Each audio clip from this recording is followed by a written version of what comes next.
estar de volta, ocupar esse púlpito depois do período das férias.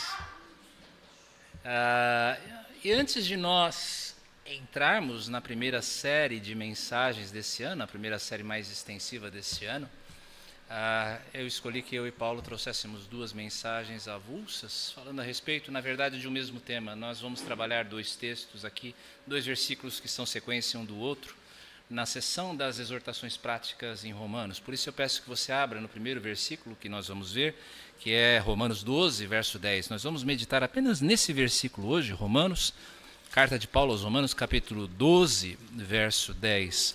Paulo, na semana que vem, vai trabalhar o verso 11.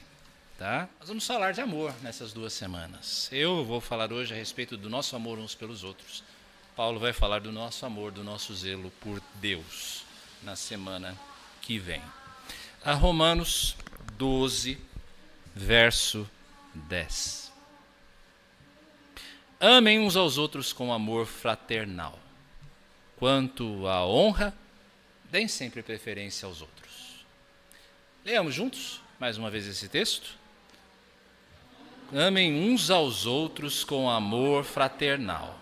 Quanto à honra, deem sempre preferência aos outros. Ao longo da vida cristã, no nosso processo de amadurecimento na vida cristã,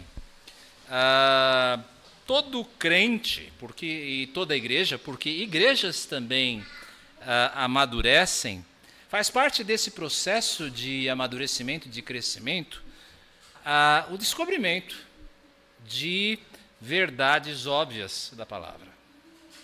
São princípios cristalinos da Escritura que sempre estiveram diante de nós. Nós tropeçamos nele ao longo de todo o tempo em que nós estudamos as Escrituras, mas nós não fazíamos conta dele até determinado momento em que nós olhamos para aquelas passagens, aqueles textos, alguns comandos, e nós percebemos, puxa, isto é verdadeiro, e se aplicado, isso pode transformar a minha vida.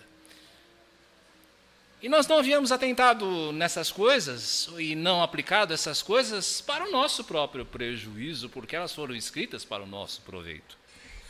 Um destes princípios, talvez um dos mais óbvios da Escritura, mas é uma ficha que muitas vezes demora a cair na nossa vida, é de que a obediência funciona.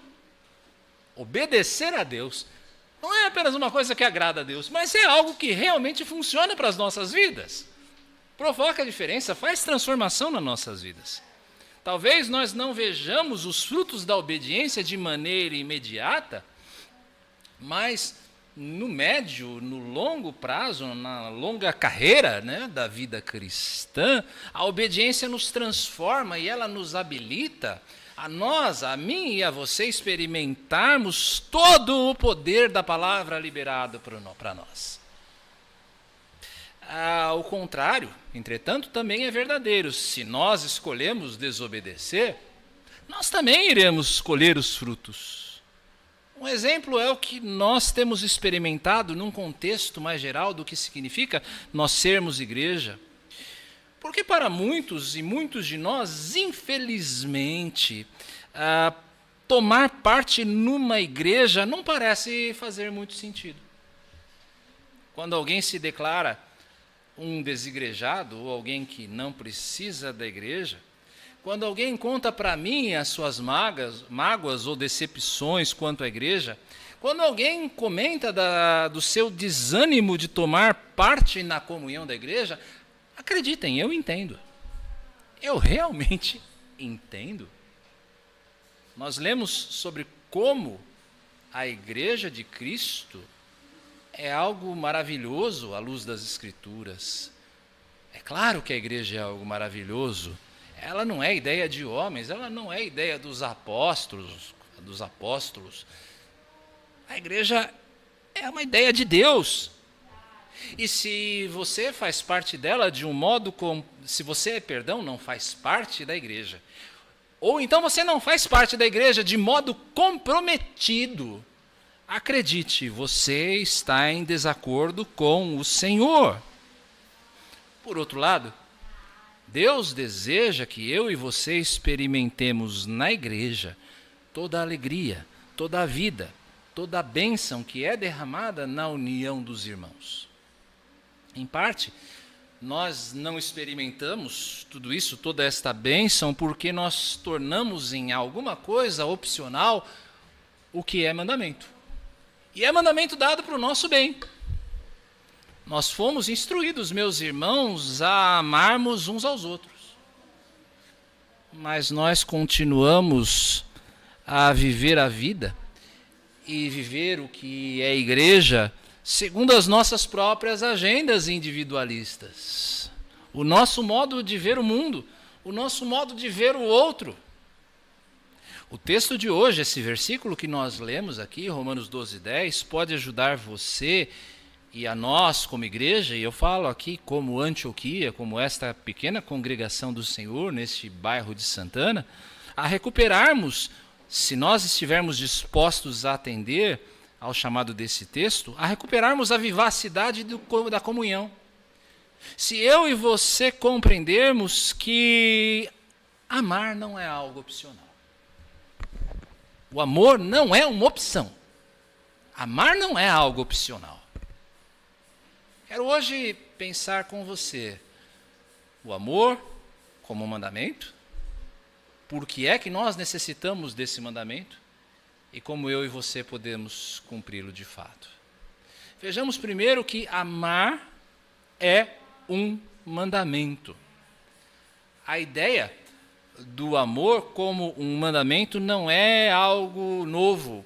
O apóstolo Paulo, ele não está inventando nada novo, ele não está trazendo um novo mandamento, não é algo que sai da cabeça genial e profílica do apóstolo Paulo. Há esse mandamento de amar uns aos outros, principalmente amar os da comunidade da fé, porque é o que Paulo está falando aqui, ele não está falando do amor de maneira mais genérica, que nós devemos a todas as pessoas, mas do amor na comunidade da fé, na família da fé. Esse mandamento está no Levítico, está no grande mandamento dado por Jesus, está nas instruções que Jesus dá na última ceia aos seus discípulos. Não é nada novo. João vai dizer que esse é um mandamento dado desde o início. Nós lemos lá no 3º capítulo da carta da carta de João, né? Porque a mensagem que vocês ouviram desde o princípio é esta: que nos amemos uns aos outros. O amor que está sendo ordenado aqui, meus irmãos, é um amor familiar. É um amor da família. É o amor que nós sentimos por um pai, por uma mãe, por um irmão. Ou pelo menos na maioria das nossas casas é assim, é claro.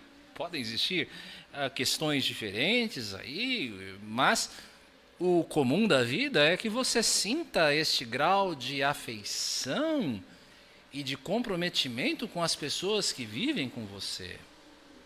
A ênfase tanto dessa forma, né, desta manifestação de amor aqui, o aspecto desse amor não é tanto o aspecto do amor como renúncia, o agape, né, que é tão falado aí, mas é justamente essa questão da fraternidade, né, do estar junto, do compartilhar da vida de uns com os outros que nós temos na nossa família. Afeição, cuidado, respeito por aqueles que convivem conosco debaixo do mesmo teto, debaixo da mesma casa, dentro da mesma família.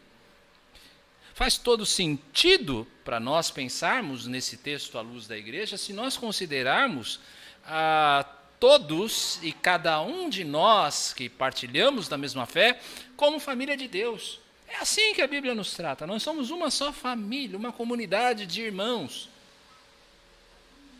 sob o cuidado, sob o governo, sob o amor de um mesmo Pai. Uma comunidade de irmãos.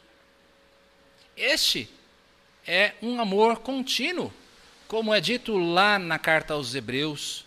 É um amor que precisa ser constante, seja constante o amor fraternal. É um amor também que não pode ser um amor fingido, apenas um amor de palavras, porque dizer eu te amo é algo tão batido, tão, às vezes, tão superficial, tão sem um sentido mais profundo para cada um de nós, sem um significado tão profundo. Pedro, na sua primeira carta, nos diz que, tendo purificado a alma pela obediência à verdade e com vistas ao amor fraternal não fingido, amem intensamente uns aos outros de coração puro. É um amor cheio de afeto, é um amor cheio de devoção mútua. O amor é uma dívida.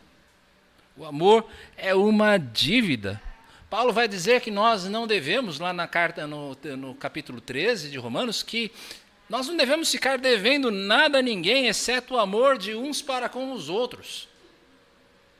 É bem possível que alguns de nós tenham mais carnês para pagar, mais cartão de crédito para pagar, do que amor uns pelos outros.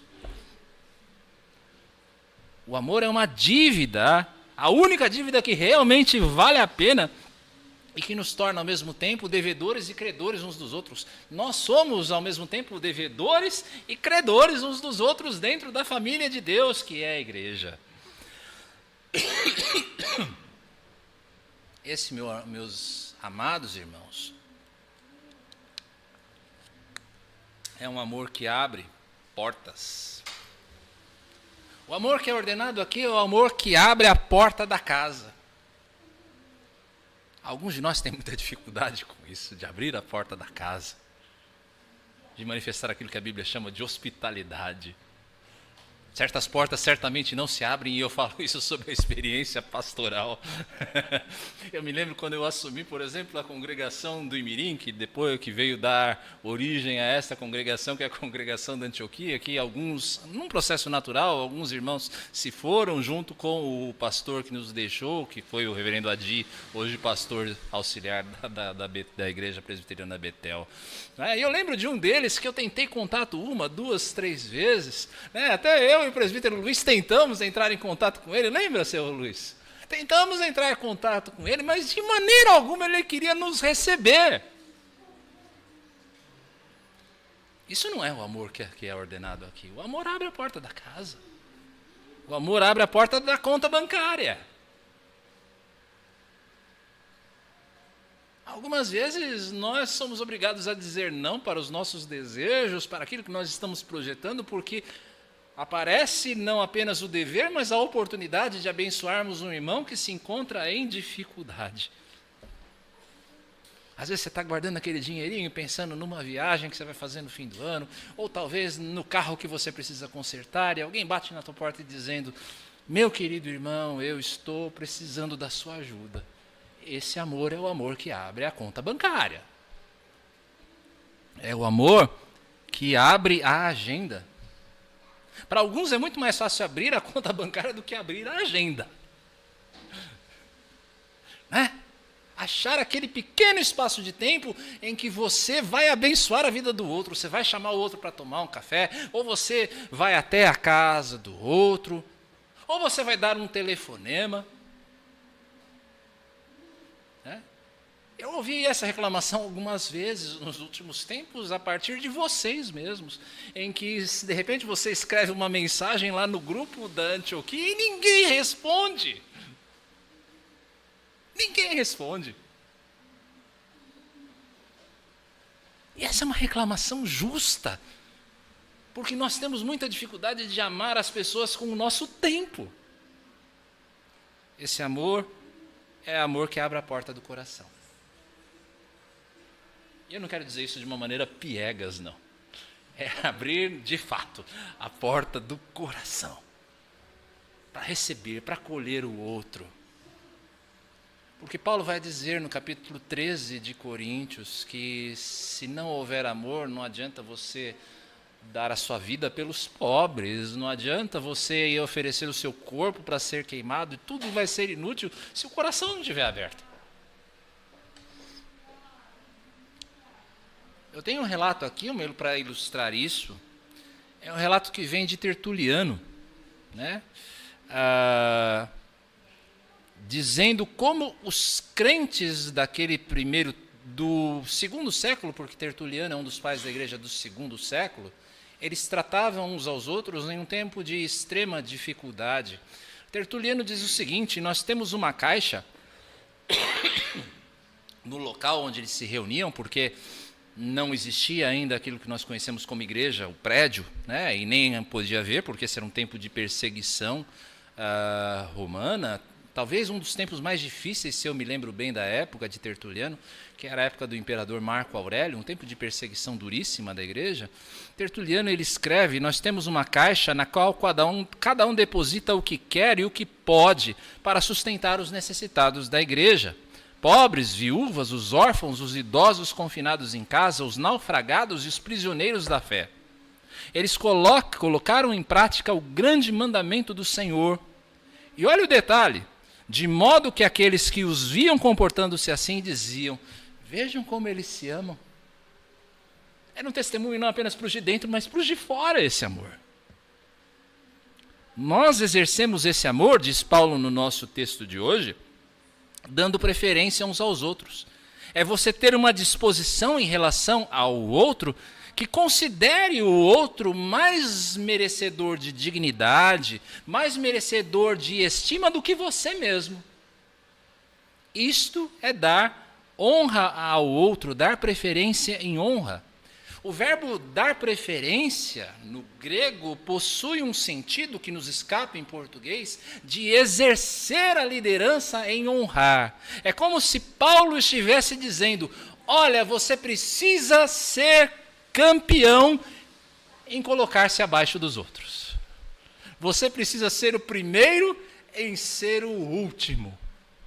Esforce-se com tudo que você tem. Corra a carreira, corra demais, esforce-se nessa luta para que você seja o último.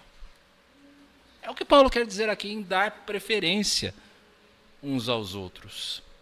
Absolutamente de acordo com aquilo que Jesus fala no capítulo 22 de Lucas. Mas vocês não são assim, falando aos discípulos, quando eles começam a brigar por saber quem era o maior no reino dos céus. Pelo contrário, o maior entre vocês seja como o menor, e aquele que dirige seja como o que serve. Você quer ser grande no reino de Deus? Seja o menor. Quer ser um campeão de Deus? Sirva. Quer ser o maioral do reino? Seja o pequeno. É isso que Paulo está dizendo aqui. Se há algo em que nós devemos buscar ser superiores uns aos outros, é na honra que nós oferecemos. Daí nós entendemos algumas coisas. Primeiro, amar não é algo opcional. Não é algo opcional. Não amar é pecado. Não amar é pecado. É desobediência. Não amar é pecado. Você pode repetir isso? Não amar é pecado. E eu quero que você repita isso mais uma vez. Não amar é pecado. E amanhã, quando você se olhar no espelho depois de acordar, aliás, hoje, antes de você ir dormir, que você vai escovar os dentes, vai se preparar para dormir, espero que você escove os dentes, principalmente se você é casado. Né, ou casada, escova os dentinhos lá, prepara, né, vai tomar aquele banho, vai ficar cheirosinho para dormir gostoso, aquela noite gostosa, vai estar chovendo talvez, aquele barulhinho de chuva, você vai olhar no espelho e dizer: não amar é pecado. E amanhã, quando você levantar, você vai dizer: não amar é pecado. Quando você pegar o seu carro amanhã e você estiver no estresse do trânsito, estiver cansado do trânsito e tomar aquela fechada, você vai olhar no espelho retrovisor e você vai dizer: não amar é pecado. Quando você chegar no seu trabalho, o seu chefe lhe encher a paciência, você vai até o banheiro, não amar é pecado. Martele nisso na sua cabeça, porque amar não é uma opção que você faz. Outra lição que eu tiro daqui, nessa primeira parte, é que amar exige prontidão e disposição benigna. Por quê? Porque você não sabe a hora que o telefone vai tocar. Você não sabe a hora que o telefone vai tocar. Você não sabe quando o seu irmão vai apresentar a sua necessidade.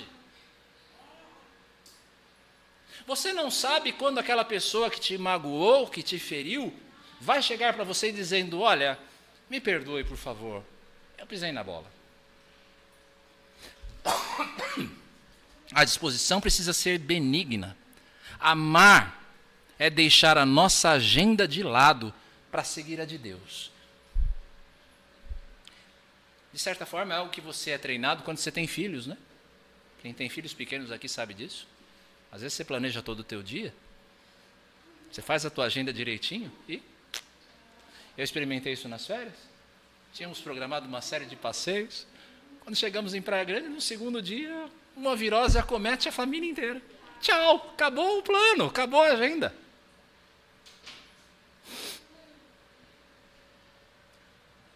Amar é deixar a nossa agenda de lado para seguir a de Deus.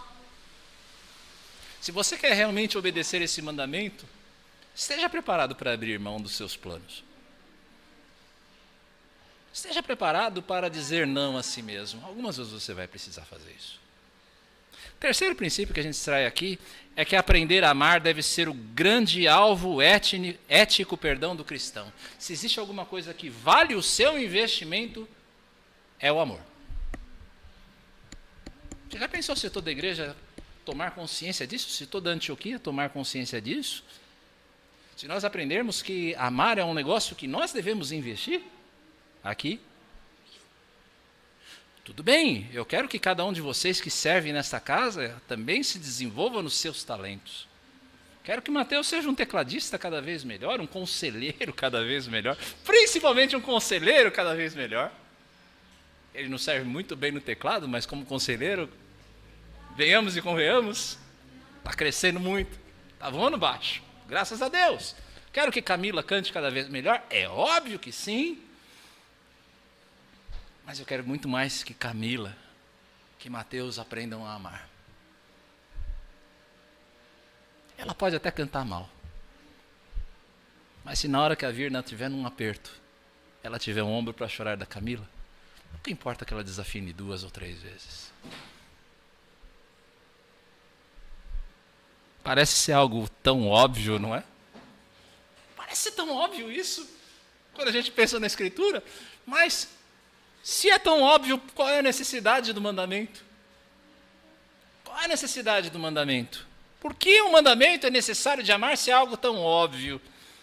Paulo vai dizer, em outra parte, que a lei foi dada para os transgressores. Para os transgressores. Logo, se existe um mandamento para que eu faça alguma coisa ou deixe de fazer, é porque costumeiramente eu não me alinho com o que a lei diz. Se a Bíblia, então, está me mandando, nesse texto de Romanos 12, eu amar, é porque geralmente eu não faço. Geralmente eu não exercito esse amor aqui. E eu preciso ser lembrado disso. Eu vejo isso às vezes no meu filho menor. Samuel está lá em cima? Ah, está por aí, tá bom. Né? Em que eu dou uma ordem a ele, sei lá, Samuel, dê comida para o seu peixinho, e ele fecha a cara. Para de falar assim. E aí eu tenho que dizer para ele, olha, se você fizer aquilo que você sabe que você precisa fazer, eu não preciso falar. Bom, se eu e você simplesmente aprendêssemos a amar, esse sermão seria desnecessário, a palavra seria desnecessária. Mas é porque nós não cumprimos isso que isso está aqui, esse versículo está aqui. O mandamento é necessário, meus irmãos, porque as relações humanas são pautadas por 2 valores. Estou falando num sentido de relações humanas mais gerais, aquilo que você vê no mundo ao seu redor. Competitividade e egolatria. Competitividade e adoração do eu. As relações humanas, elas são pautadas primeiro por competitividade. É uma busca incessante por recursos, e até mesmo por meios escusos, por meios não muito claros. As pessoas, elas buscam algo que as sustente, algo que as mantenha, e nem sempre de uma maneira muito correta eticamente. Bom, nós conhecemos bem o que é o jeitinho brasileiro, não é verdade? A gente se ajeita de algum jeito, mesmo que, se necessário for, eu tiver de passar por cima do outro para isso. É isso que eu estou chamando dessa competitividade. Eu moro no bairro ali entre Barra Funda e Bom Retiro. Quando a gente passa por lá, a gente sabe, é um bairro cheio de imigrantes bolivianos. Nós vemos placas de negócios ali, todos em espanhol, restaurantes de comida. Existe um lá perto chamado La Bolivianita, justamente porque existe um público ali de bolivianos muito grande. Mas quase nós não os vemos na rua com tanta frequência. Onde eles estão? Geralmente, eles estão confinados em oficinas de costura clandestina, de confecção, que atendem às lojas da região.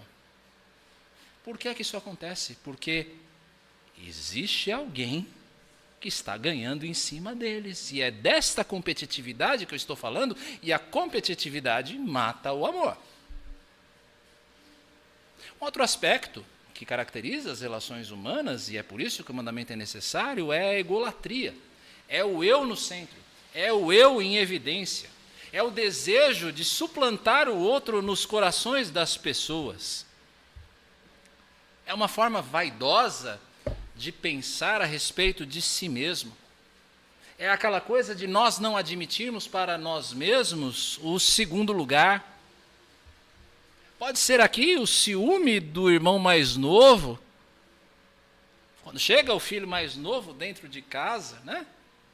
E aí vem aquele ciúme que não vê a dependência do bebê, que o bebê é muito mais dependente, por isso que a gente dá mais atenção. E que não entende que o amor que se divide não diminui, mas multiplica.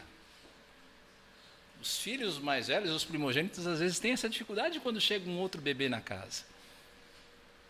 Eu dei risada porque o Otávio me lembrou, nós vindo para cá, de que quando Samuel nasceu, ele disse, né, agora no carro, né, vindo para cá, ele disse, nossa, quando Samuel nasceu, eu ganhei tanto presente.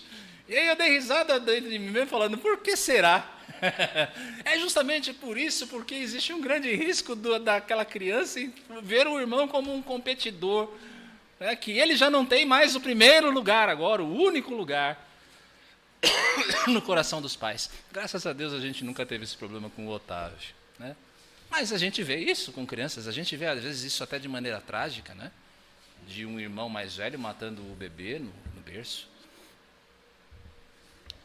Infelizmente, meus irmãos, cooperação e honra, como nós vemos no mandamento que acabamos de ler aqui, nós vemos esses mandamentos, isso sendo substituído por competição, por ego.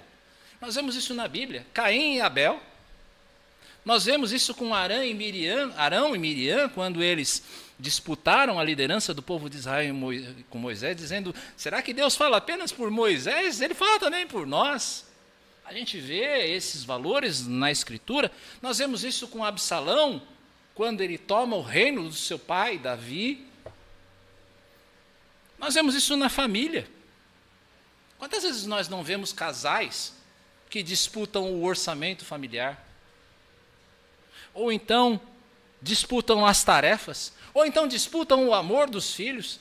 Tem casais para quem a vida familiar parece ser uma eterna competição de quem se dá melhor com o casamento. Nós vemos essas facetas no trabalho, em que promoções e vagas nem sempre são alcançadas por meios legítimos.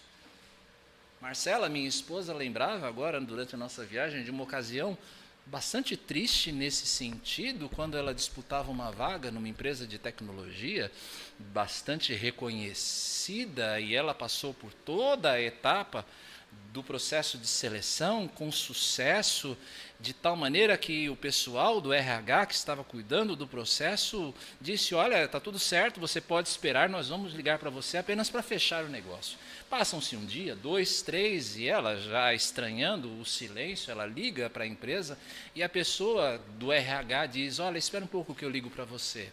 E fica nítido, né, que a pessoa foi ligar para a Marcela de fora da empresa porque ela não queria que as pessoas da empresa ouvissem aquilo que ela iria dizer. E ela disse, olha, você passou em todas as etapas da seleção, mas no dia seguinte, o CEO da empresa ligou para o RH e disse, contrate o meu sobrinho. Algumas vezes, então, esse tipo de competitividade, esse tipo de egolatria acontece no ambiente do trabalho. Eu tenho certeza, cada um de nós tem histórias disso. Infelizmente, nós vemos este pecado, esta atitude pecaminosa até mesmo na igreja. Algumas vezes essas disputas dentro da igreja, que minam o amor da igreja, elas são mais explícitas. Nós vemos isso acontecendo, por exemplo, quando há uma disputa por cargos dentro da igreja. Graças a Deus isso nunca aconteceu aqui na Antioquia, graças a Deus. Mas nós também somos uma igreja pequena. Então é bom que nós nos vacinemos disso desde já, porque pode acontecer disputa por cargos, disputa por recursos. Meus irmãos, uma das ocasiões, eu não tenho vergonha de dizer isso de maneira alguma, uma das experiências mais vergonhosas da minha vida foi participar de uma reunião do Supremo Concílio de nossa igreja. Porque essas disputas ficam muito claras nos grupinhos que se formam, de um lado para outro, de um lado para outro, de um lado para outro. E que revelam justamente essa falta de amor de uns pelos outros. Ou nós vemos essas maneiras de impor isso de uma maneira mais sutil, menos explícita, na falta de transparência, na falta de abertura da vida na vida do outro. Isso acontece muito aqui entre nós, de nós não sermos transparentes, de nós termos medo de abrir o coração. Por quê? Porque muitas vezes nós temos medo de nos expor. Muitos de vocês têm medo de se expor.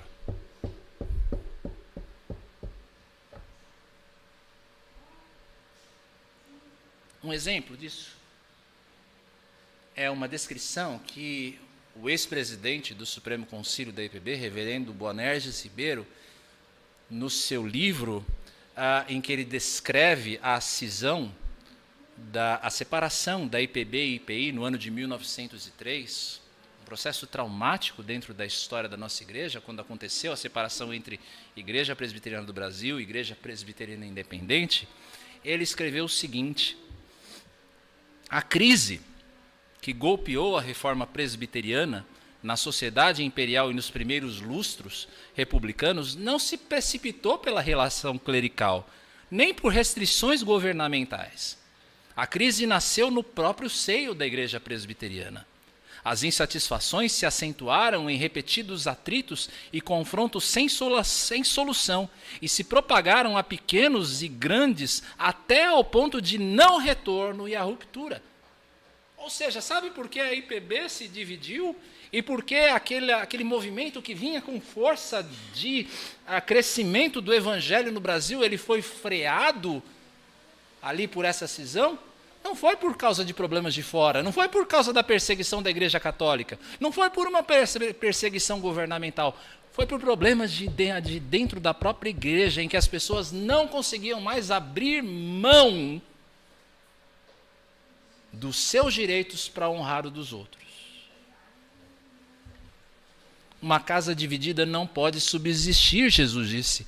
Se o amor não está presente, nós estamos no caminho das divisões e na morte da igreja local. Se nós não aprendermos a nos amar, ouçam bem o que eu estou dizendo aqui. Se nós, como Antioquia, não aprendermos a nos amar de maneira verdadeira e profunda, de abrir o coração, esta igreja morre. Essa igreja morre. E vou dizer uma coisa para vocês. Se não houver amor, como nós estamos vendo aqui, tomara que ela morra mesmo, porque ela não tem sentido algum. Nós nos esquecemos de uma verdade básica, meus irmãos. Deus recompensa a obediência.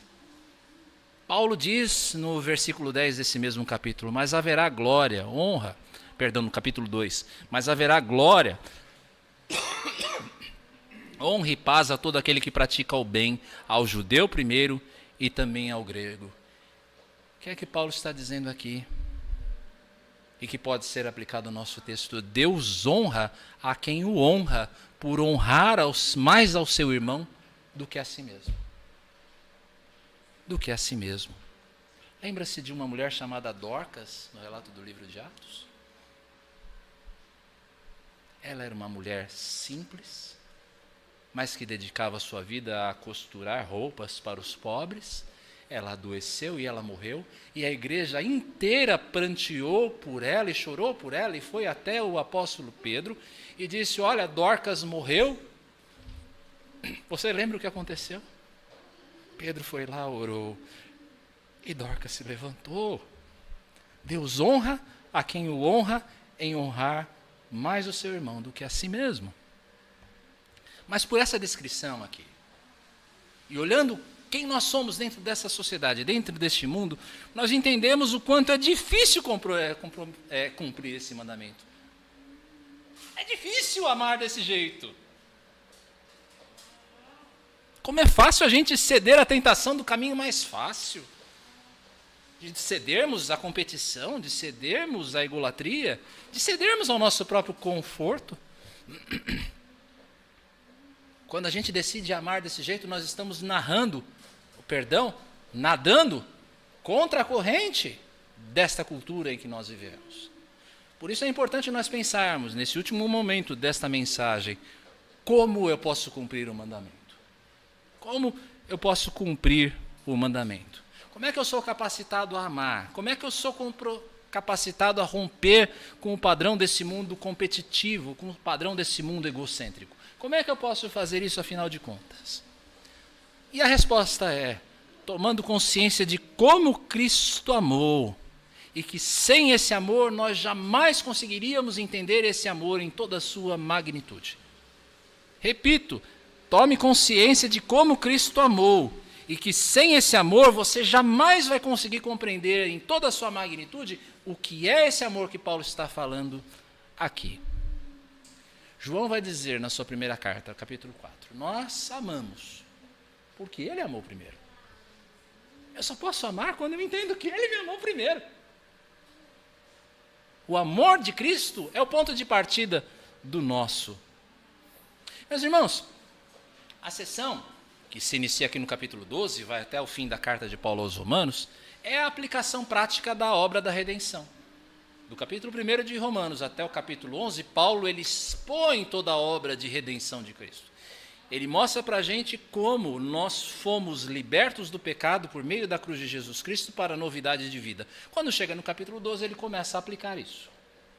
Ele vai dizer como é que isso funciona na vida prática. No capítulo 5 de Romanos, ele vai dizer alguma coisa. Ora, a esperança não nos deixa decepcionados, porque o amor de Deus é derramado em nosso coração pelo Espírito Santo que nos foi dado. Prestem atenção, porque essa é a descrição do amor de Cristo, que nós precisamos entender. Porque Cristo, quando nós ainda éramos fracos, morreu a seu tempo pelos ímpios. Dificilmente alguém morreria por um justo. Embora por uma pessoa boa, alguém talvez tenha coragem para morrer. Mas Deus prova o seu próprio amor para conosco pelo fato de Cristo ter morrido por nós, quando nós ainda éramos pecadores. Você entende a dimensão disso? Pense o seguinte, Silvia. Pense o seguinte. Você daria o Vinícius para morrer por um homem virtuoso, por um homem justo, por um homem bom? Já não é difícil pensar assim? Eu sei que você me ama. E eu estou precisando de um coração novo. Posso pegar o do seu filho?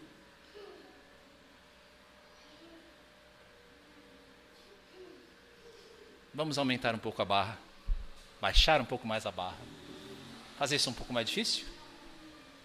Silvia, não sou eu que necessito do coração novo. Quem necessita é o líder do PCC, o Marcola.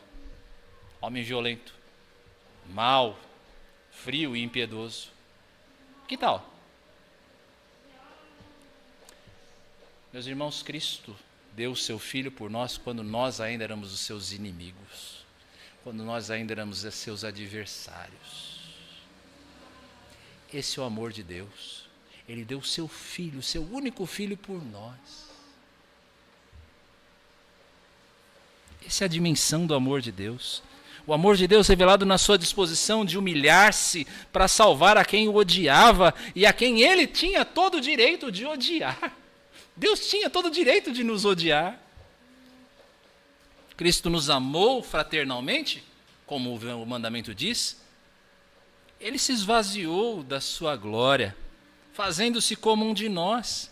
Ele partilhou de todas as nossas vicissitudes, de nossos problemas. Não existe nenhum modelo de empatia maior do que de Jesus. Se a Virna chega aqui dizendo, pastor, infelizmente a minha mãe faleceu, eu posso abraçar minha irmã e dizer, minha irmã, eu choro junto com você. Mas outra coisa é dizer, Virna, eu sei muito bem o que aconteceu. Eu sei muito bem como é isto. E eu digo mais, eu me ofereço para morrer no lugar da sua mãe. Não existe exemplo maior de identificação e de empatia que o Senhor Jesus. Será que Cristo deu a nós preferência em honra? Sim, porque ele não se impõe frente à incredulidade. Nós temos visto isso nos nossos estudos de quinta-feira aqui de grupo pequeno, no Evangelho de João. Em nenhum momento Cristo se impõe para dizer às pessoas, você precisa crer em mim, e ele não as pega pelo colarinho para fazer isto. Ele não se impõe frente à incredulidade. Será que Cristo nos preferiu em honra? O que acontece quando ele se reúne com seus discípulos na ceia? Ele pega uma toalha, se cinge com ela e se agacha e vai lavando os pés de um daqueles homens, um por um, inclusive daquele que haveria de traí-lo. Será que Jesus nos preferiu em honra? Ele preferiu ser humilhado, espancado, preso à cruz, tudo pela nossa redenção. Jesus é a ilustração de que Deus honra a quem honra a Ele, honrando ao seu irmão. Nós lemos lá em Filipenses qual é a consequência da humilhação, do esvaziamento de Cristo, de Ele assumir a forma de servo. Por isso também Deus o exaltou sobremaneira e lhe deu o nome que está acima de todo nome, para que ao nome de Jesus se dobre todo o joelho nos céus, na terra e debaixo da terra, e toda língua confesse que Jesus Cristo é Senhor, para a glória de Deus Pai. Deus honra a quem o honra, honrando ao seu irmão.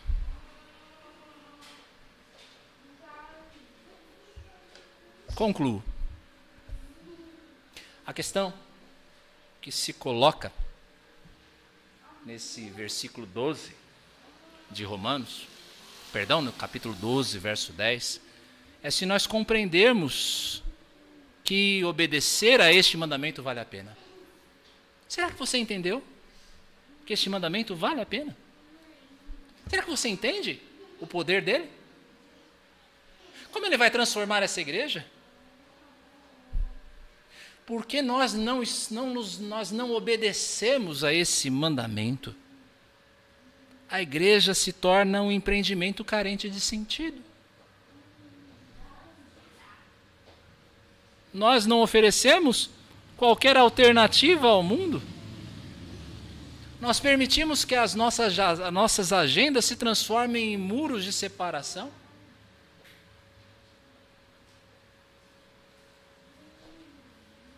Muitos de vocês, às vezes, vêm falar comigo, pastor, ninguém me dá uma ligação, ninguém faz uma ligação, ninguém manda um e-mail, uma mensagem de WhatsApp. É sem graça. É uma igreja fria e indiferente. Mas sabe o que falta? Pessoas que virem para mim e digam, pastor, eu percebo essa realidade dentro da igreja, mas eu vou fazer. Eu não vou desistir, não. Eu não vou desistir. Eu vou continuar escrevendo. Eu vou continuar ligando. Se eu chego no domingo e vejo, por exemplo, meu irmão Neemias Fisch, segunda-feira vou ser eu que vou pegar o telefone e ligar para ele. Não importa se o pastor vai ligar ou não. Deixa o pastor fazer o que ele tem que fazer como pastor. Faça você. Faça você. Aprenda a amar o seu irmão. Oremos para que, compreendendo aquilo que Jesus fez por nós possamos reproduzir esse padrão de amor em relacionamentos de amor uns com os outros. Vamos nos colocar em pé e orar. Podem trazer a mesa da ceia do Senhor.